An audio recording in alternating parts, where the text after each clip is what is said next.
তো ছোটোখাটো আজকে আমাদের একটা স্বপ্ন পূরণ হয়ে গেছিলো, তাই জন্য আমরা চলে গেছিলাম ডাইরেক্ট পুজো দিতে। তো তোমাদেরকে প্রথম থেকে আমার স্টোরিটা বলি।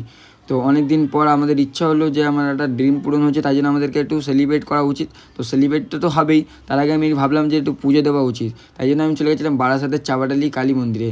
বাট ওইখানে পৌঁছে দেখছি যে মন্দিরটা বন্ধ। এখানে নোটিশ দেওয়া রয়েছে যে 23-24 তারিখে বন্ধ থাকবে মন্দির, তো 25 তারিখে খুলবে। তাই আমরা ভাবছি আমরা কি ভাই আনলাকি না আমরা খুব কপাল খারাপ। তাই আমরা যেহেতু ধূপকাঠি নিয়ে গেছিলাম, তাই জন্য আমরা কিছু না করে পুজো দিয়ে দিলাম। যেহেতু ভাই মন্দিরে গেছি আর পুজো না দিয়ে আসবো, এটা হতে পারে না।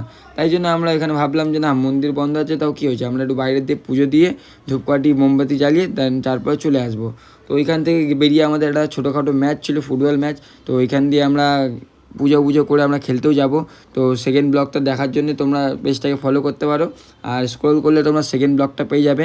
সেখানে দেওয়া রয়েছে আমার ফুটবলের টুর্নামেন্টের সেই ছোটোখাটো ক্লিপটা, তো তোমরা দেখতে ভুলবেন না। আর বারাসাত ব্রাউন বয় ইউটিউব চ্যানেলে প্রত্যেকদিন ব্লগ আসছে গাইজ, তাড়াতাড়ি যাও সাবস্ক্রাইব করে নাও। তো খুব রিচ ডাউন চলছে, তো আগে ভিডিও দেখার জন্য পেজটাকে ফলো করো আর বারাসাত ব্রাউন বয়কে